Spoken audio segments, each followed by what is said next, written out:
makoro bro bedo katelo ne pinje mag Afrika e thuolo mar higni 4 mabiro. Aoko.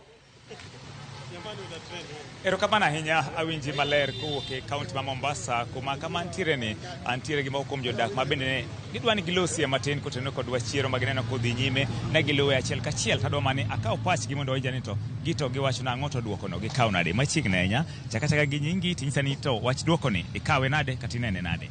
Nyinga iluongo ni Sultan. Wach duoko ni odonjonwa gi lit.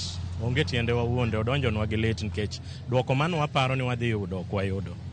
To kendo lit sana, but lit ahinya ni Afrika ka waparo ni koro waseendelea pod wanyalo go kura nikech ng'ani walemo godo kumora achiel kata ng'ani wawacho godo dhok mane wakoloni okelonwa.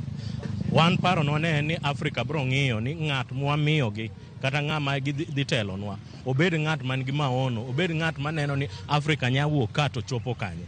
To kiduogo dala ka ma jatendwa wan no agole agola kacha mondo dhi otine Afrika.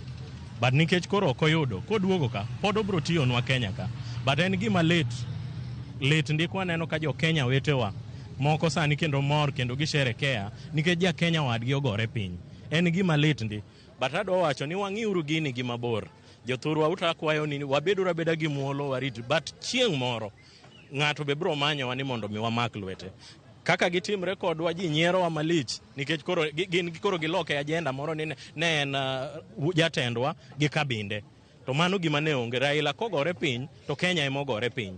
Wan jomoko to koro ng'iye ni ne en jatendwa gi kabinde. Sawa osetimre, but chieng' moro biro ma wabe ibro dwaro ni koro mondo wa make decision. To Raila to koduogo Kenya, wan ja Kenya mobro nyiso wa ni mondo wa support. Wabro ng'iye mna kaka ja Kenya. Kato nyiso wa mani Ruto ne makoro wa support. Ok wabi ng'iye kaka kabila moro, to wabro ng'iye kaka ja Kenya. To ka onyiso wa ng'at machielo, mane ng'awa wabro dhi godo. But lit ndi lakini wabedura beda gi kwe, walemura lema duto bro rumo. Erokamano. Kamano wede pa jadak machielo chakna gi nyingi to ito wachni ikawe nade.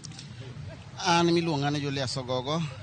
Ana ja Kenya to kendo ja Afrika. Gima otimre Addis Ababa kawuono tarik ma kawuono no mane wageno wan kaka wan jogo ma jo Kenya kendo jaluo maratipo ma bende odak e dala mar Mombasa gini omako dhogwa ok wanyal nyiero ok onyal timang'o wacha chiel no kutelezo ken kwanguka. Raila oduogo piny siasa mar Kenya nyocha kethre. Siasa mar Kenya nyocha kethre minwango gik mancha timre ni. Ero waduogo wanwango to bende Raila bende mani en ranyisi makoro oduogo ng'eyo osiepene. Afrika kwan go moja. Inwango ka ja Arabu nende omakre to kendo makre gi lwedo achiel. Ineno ka gigo kura gi lwedo achiel. Bedo ni Raila okuom Kinyarang'iro oseneno Raila en ng'ama ong'eyo kendo mama ong'eyo demokrasia. Ema nende owacho ni ka oripo be no dhi kamano. Doripo be na nitie pengo maduong' kama ne gitemo lweny manende gigoyo kachacha. Raila otemo matek to kendo wamor sidang'. Wan Raila oduog siasa mar Kenya wadwan mondo change.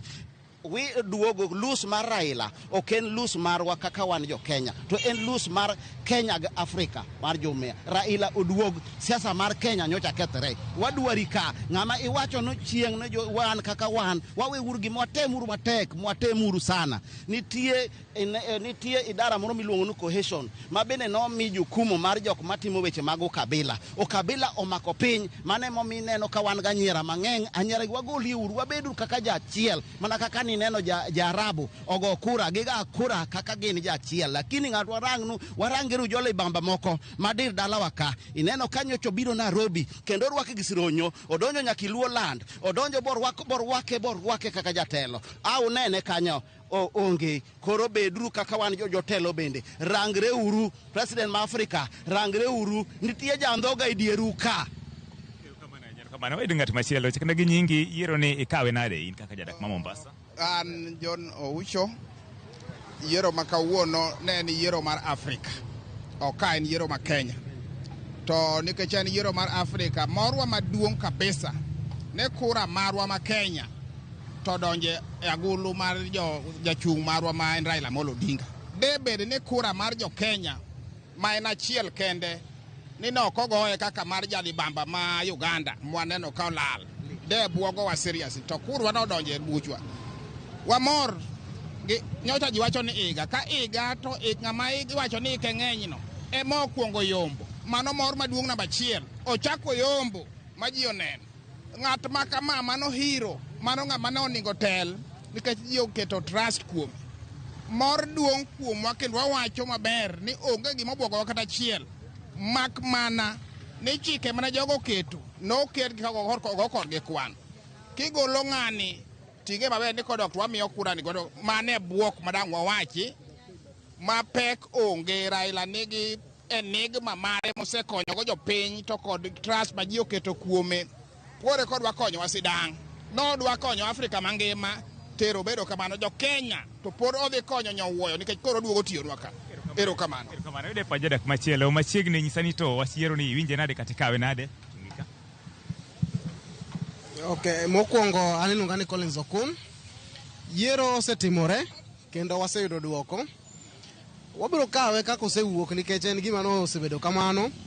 Samoro chunywa to buogo nikech we were expecting a lot, but Nyasaye be nigi chenro ne. Koro an gima ng'eyo ni Jakom en ng'at mosetiyo ne piny kendo osetiyo ne Kenya wa. Koro ne watemo mondo mwagole kaka wuodwa odhi okonyo piny. To nitiere samoro bende kaka jok moko ne nene momiyo samoro gini otame. To an gima ng'eyo ni pod en gi yie nikech en son of Africa.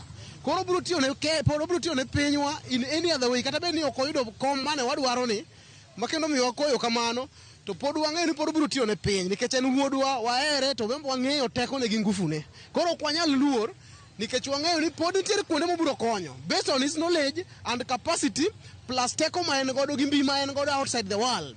Pod onyalo kelonwa ber as the Africans, ok obidok chien kendo wan gi geno mang'eny. Osetimore kamano to an akwayo jothurwa ni wakawe mana uru giero kamano nikech Nyasaye makelo chenro ne gi weche te kaka owinjore. Aonge weche mang'eny. Waidu ng'at mogik, hebu tueleze tu kwa sekunde kadhaa tu tueleze hisia zako ni zipi kutokana na uchaguzi ambao umefanyika hii leo? Naam, kulingana na maoni yangu, kwanza tunashukuru Mungu. Uchaguzi umefanyika vizuri. Kwa majina naitwa Samuel Kinara Bogita.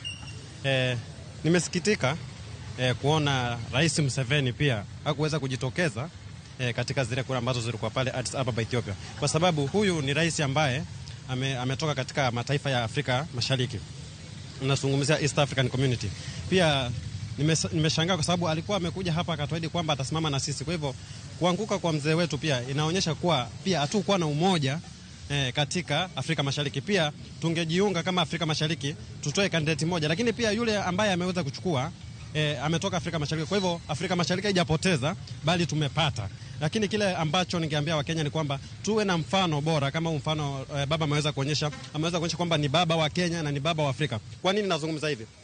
Ameweza kujiondoa na ameweza kuonyesha kwamba si lazima ning'ang'anie mpaka dakika za mwisho, kwa sababu iwapo tungeenda mpaka raundi ya 7 tumefika, tungeendelea tena, bado angepatikana mshindi, ambapo ingelazimu tuchukue kama mwaka moja tena tuandae kura zingine. Kwa hivyo ameonyesha kwamba yeye ni Pan Africa na yeye ni statesman. Kwa hivyo Kenya imeonyesha picha nzuri.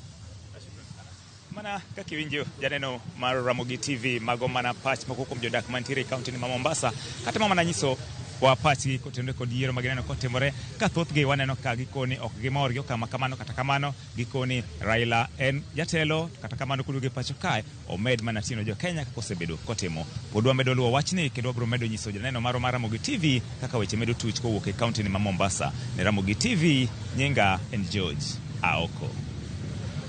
Erokamano ahinya George Aoko kowuok e kaunti ma Mombasa. Wawinjo kanyo paro mar jodaka e kaunti ma Mombasa kendo en gino maber ahinya kaluwore ni jodaka obede kaunti ma Mombasa, kaunti ma Nairobi ka bende wawinjo ka ji orwako duoko makamano kaluwore ni Raila pod en jatelo to en mana jatelo kata bedo ni ok oyombo mano eng'wel bedo jakom mar riwruok mag pinje mag Afrika pacho kae, bende pod entiere kod lemo mamoko monyalo mako e pacho kae. Erokamano ahinya George Aoko, inyalo medo kata inyalo dhi mbele kod luwonwa chenro mamoko e kaunti ma Mombasa midhiambo makawuono. Pod wabutudore kodi e wechewa mamoko mag odiochieng' makawuono. Nyakwara Mogi Ojwang' mana kaka iseneno kata bedo ni jopiny ok omor ahinya kod duoko mago mag results mago mag jakom mar riwruok mag pinje mag Afrika. Jopiny orwako duoko makamago ma en ranyisi makare ahinya kendo